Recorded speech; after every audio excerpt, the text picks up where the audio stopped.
Yes, it's time to chat, talk about corruption.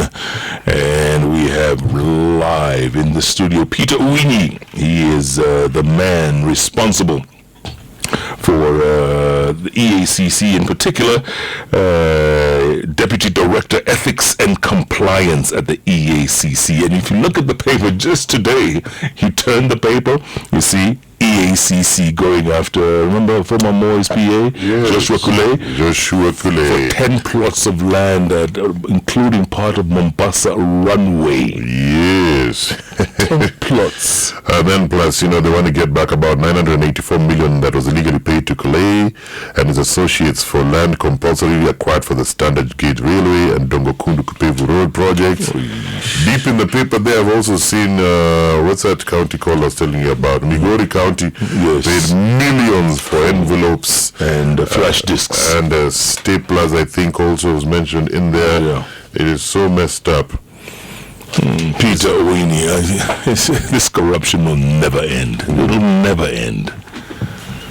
And he's in studio. Yeah, welcome to Hot 96, first of all. Thank you, Jeff, for giving me this opportunity.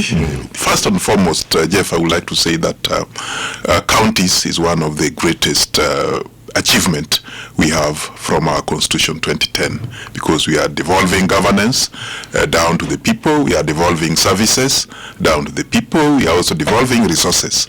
And as usual, where resources are, you find also elements of corruption coming in. Majorly the kind of red flags that we are getting as far as our appointments are concerned, we are getting irregularities in employment, issues on people not following the right procedures when employing, because at the county levels we have the county public service boards, and then we have also the county assembly service boards. So these boards generally are supposed to ensure that all the staff, all people being recruited, are actually, the laws are complied with. They have the responsibility, like the county public service boards have the responsibility of establishing and abolishing offices. They have the responsibilities of appointments and confirming those appointments. They have the responsibility also of disciplinary over their staff. However, this we are finding this is not happening the way it should. Now that you've mentioned that, there's two counties that have been highlighted in the press of late. So that would be Homa Bay and Meru, where, like Meru, for instance, has hired their husband to be in charge of some department, and then also siblings. So at what point do they get exposed? Is it after the appointment, or is there like a procedure, because the governor can't just say so and so can start acting and dishing out commands? At what point does the county public service board come in? Is it after the appointment, then they raise a complaint, or is it as the names are forwarded, but at the same time you're hearing these people have already started giving out instructions at work? Thank you. Generally, the county public service boards, just like the public service board at the national government, they are actually there. These are bodies that are there, that are permanently supposed to, one, establish offices at the county levels, establish and abolish. Two, they are supposed actually to confirm those appointments. And three, in terms of disciplinary. So in terms of appointments, any appointment, say for the governor's office, there are those specific positions provided for the governor's office, and these are positions like the economic advisor, legal advisor, the support staff. These are specific offices that are provided that at the governor's level, but the governor, when making this appointment, is supposed to liaise with the county public service boards so that they are guided appropriately in terms of their roles, in terms of their remuneration. So they are not just supposed to wake up and actually do these things on their own. That will be actually irregular, that will be illegal. And now once you found that there's these irregularities, what's the law supposed to do? Because now that means Governor X, depending on what county, has violated the law. Do they continue still being governors? And you've already established that they break the law. What happens? Because now that doesn't stop people from doing it in the future. Thank you. One of the things that you see, like for the Meru, these are allegations. We get allegations first, and indeed, once you get those allegations, you need to verify them. For the Meru, there were those issues that were raised, issues to do with conflict of interest, issues to do with irregularities in appointment, issues to do with some expenditures, and indeed, we have written, as you may have seen in the press, just to her to respond to those allegations. The law also requires you to give somebody opportunity to respond, so that from there you are able to pick it up from there in terms of action. The other one was for the Homa Bay, and essentially it was related to the appointment of advisors to the office of the governor. Again, on that particular area, we have written to the governor, just pointing those irregularities so that they can be rectified. So in both situations, really, we have written to them, because you need also to give them opportunity before you can go in.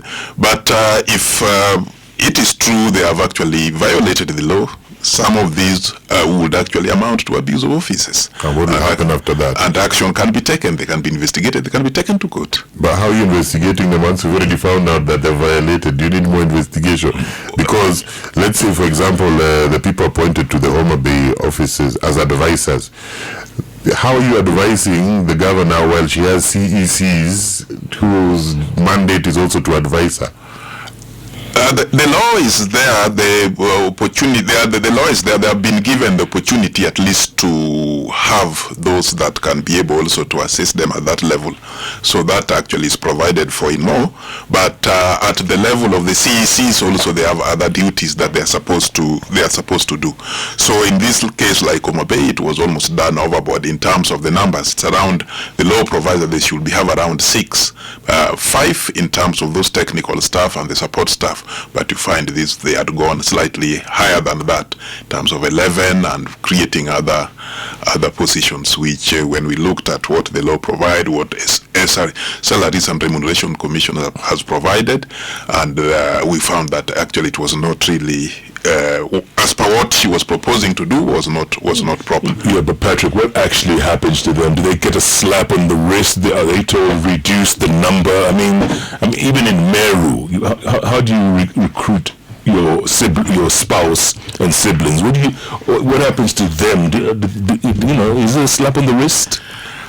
What is happening, these are allegations that we have just found, and we have actually just started on them. So what we are saying, if we find that really there are those violations of the law, we will actually take appropriate action. And what I'm saying, some of them will be actually abuse of office, because you would have actually abused your office as a public officer, as a state officer who is supposed to look at the resources. What is appropriate action? Is it you take them to court?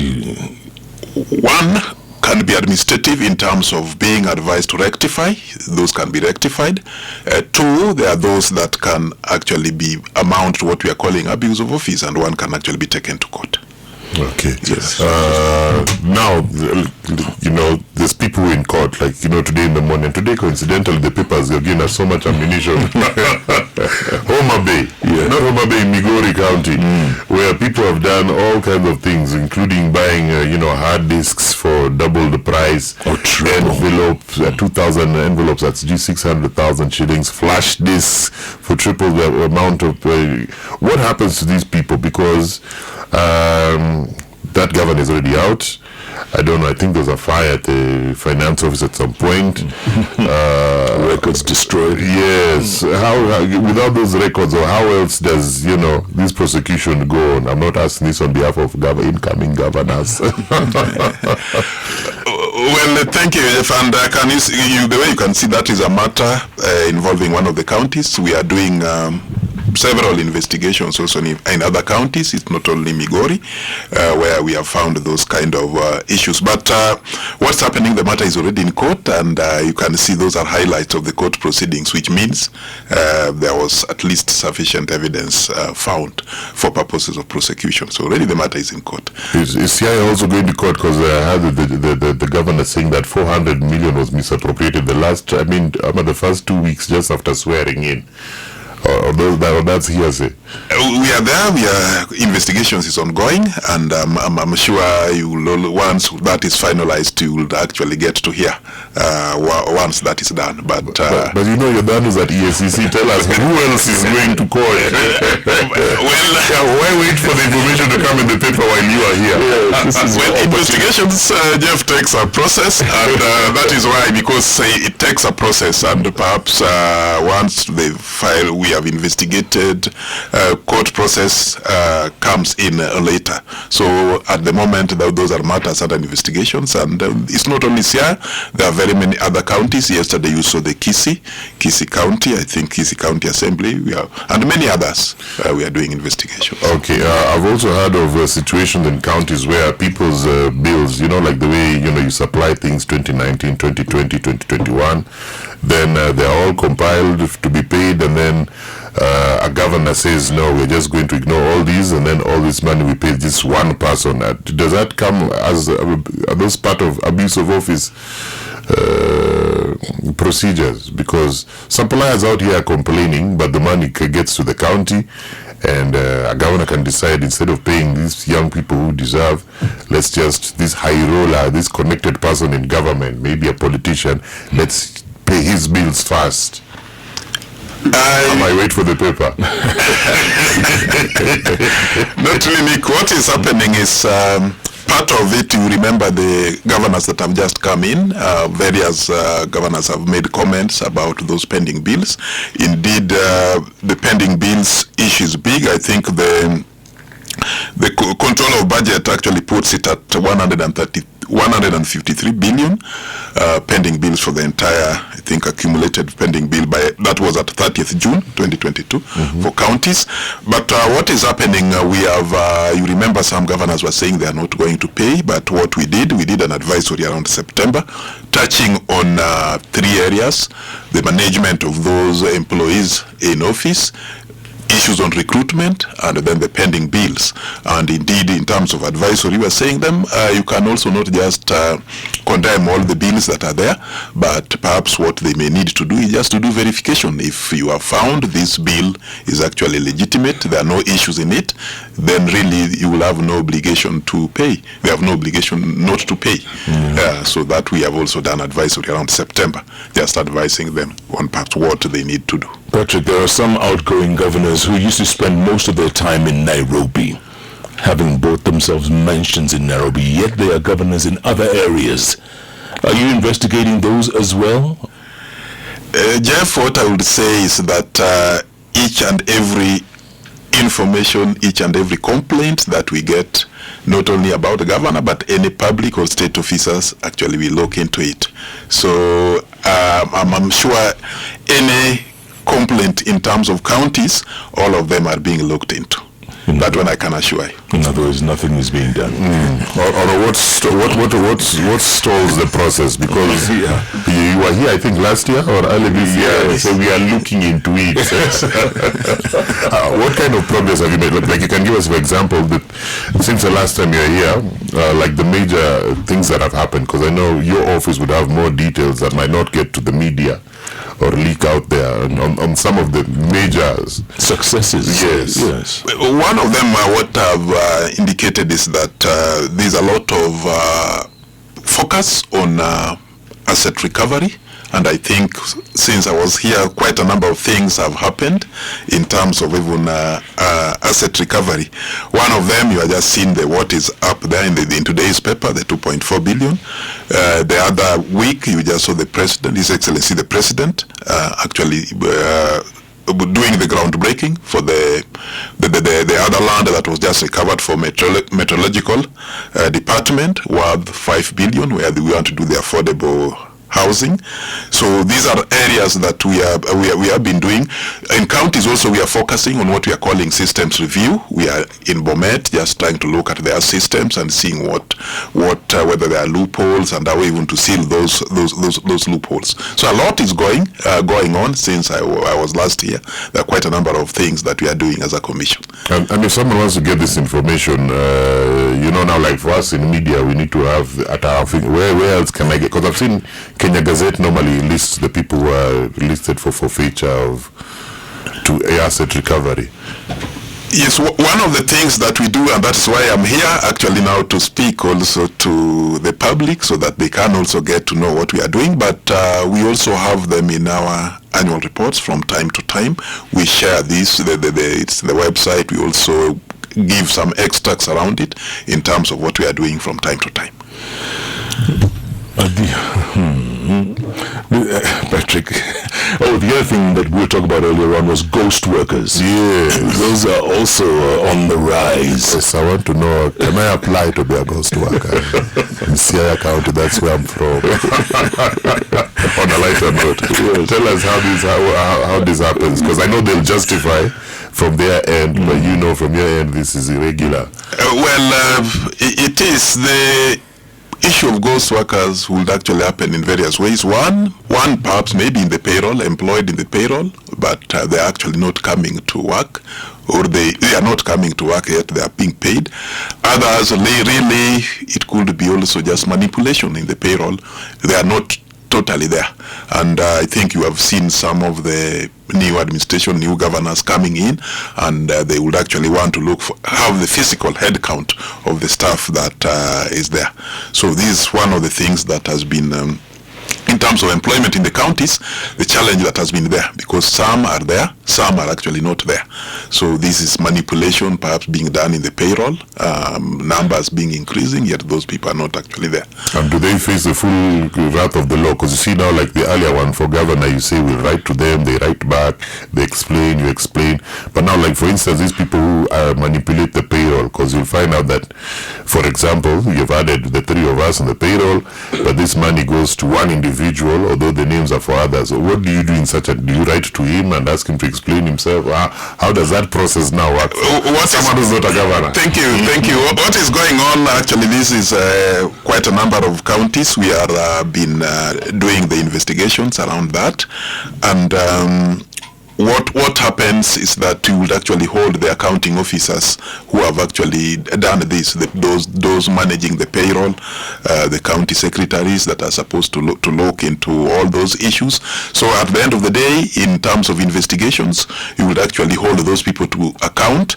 And secondly, what happens is actually the issue of recovery of those amounts.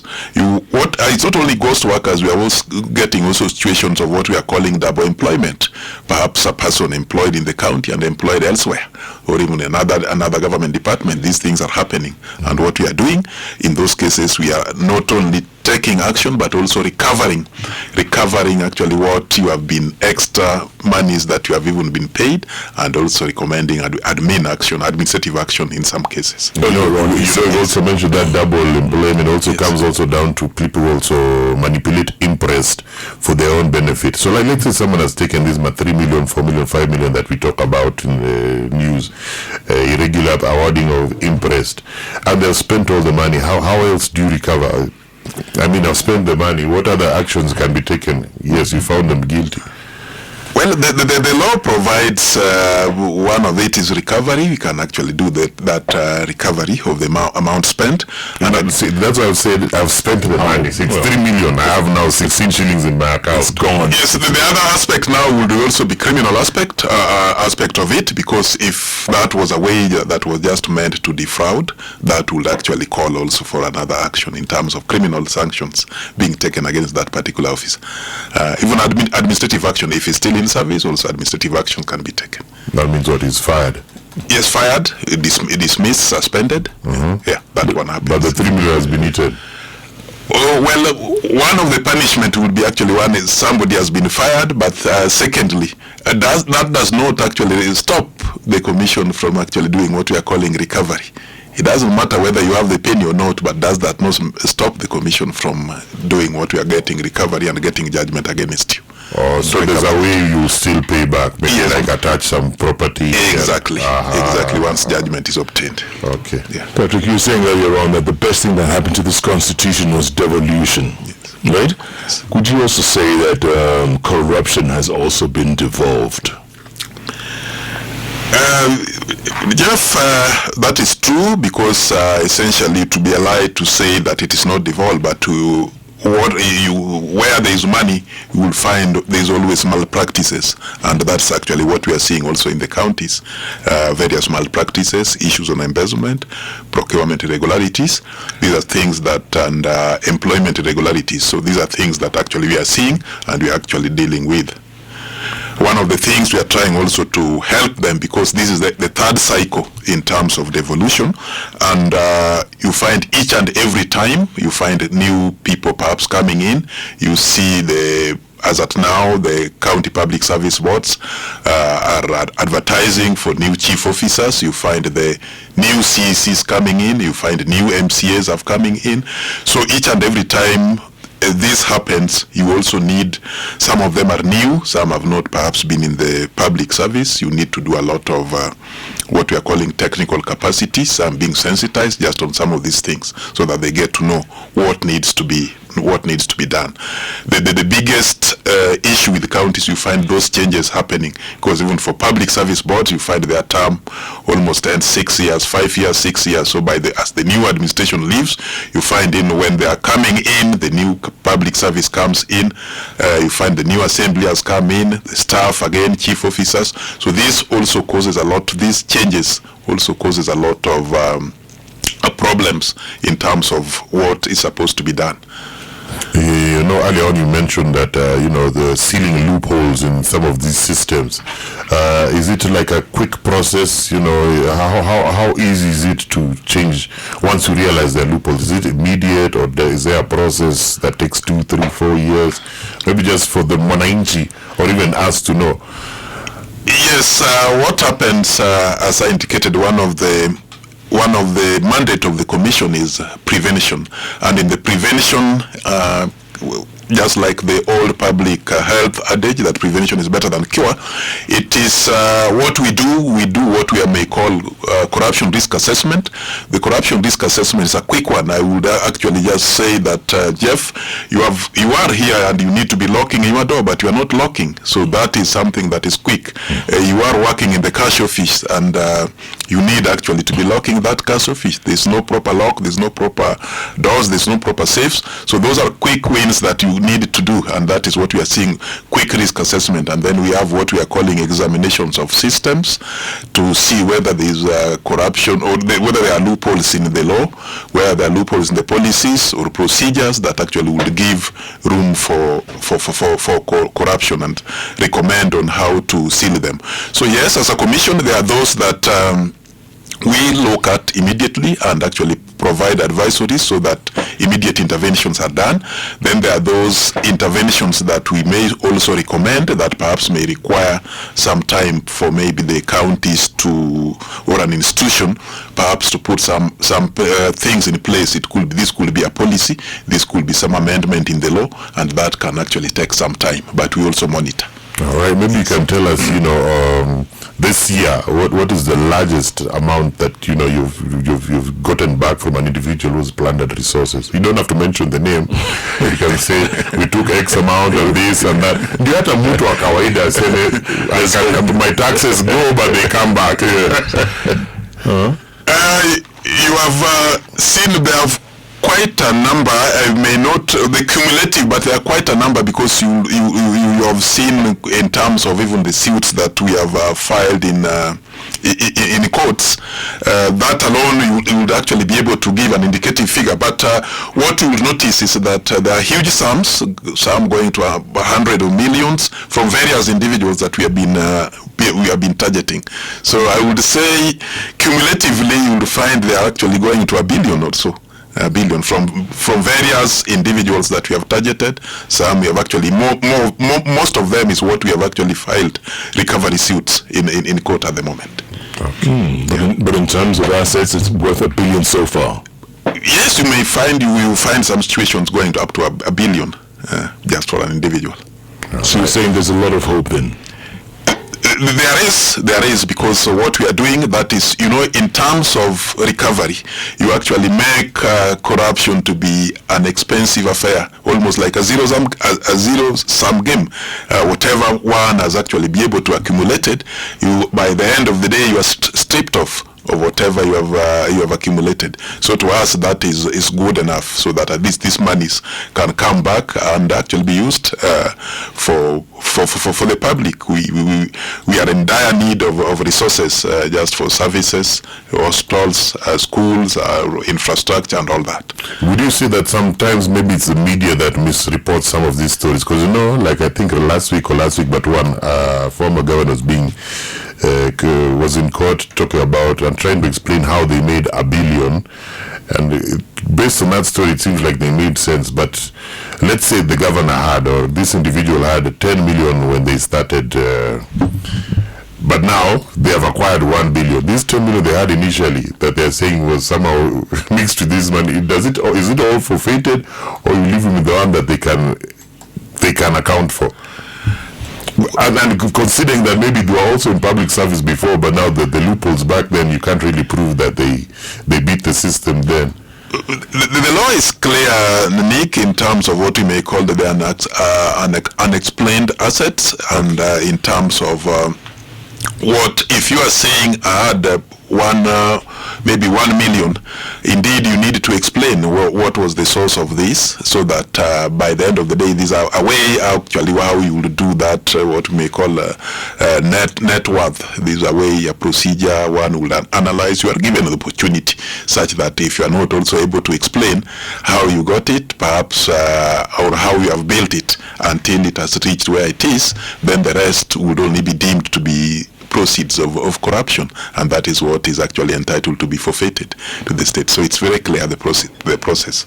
You are given opportunity to do that. So a lot of men out there being left crying tears of blood, as they say in Nigerian movies.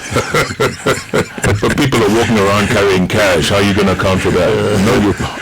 Cash under the mattress, or you're hiding cash. That is why we also strengthening the anti-money laundering law, so that that can be taken into issues such as that can also be taken into account. That is why also the law requires one also to explain the source of this money. So issues on corruption, monies perhaps from corruption can be laundered, and vice versa. And that is why we are also seeing the anti-money laundering law also being strengthened to actually take care of that. And the other day they also mentioned that we want to increase, bank transactions from 1 million, I think, to 10 million. Is that also opening loopholes for money laundering, or does it make it convenient for business to be done? And does EACC still want to find out, yes, we've increased transaction to 10 million, but explain where this 8 is coming from, or now there's a bit of relaxation after that has been implemented? Well, that is under the anti-money laundering law, and I think Kenya and any others and any other counties within the Eastern Southern Africa, we are supposed to comply with those money laundering laws. But also, as I think those are work in process in terms of, I think the laws are supposed also to be amended, or regulations, so that they are able to address that. So it's a balance in terms of what the law requires, and also in terms of business realities, what needs to be done.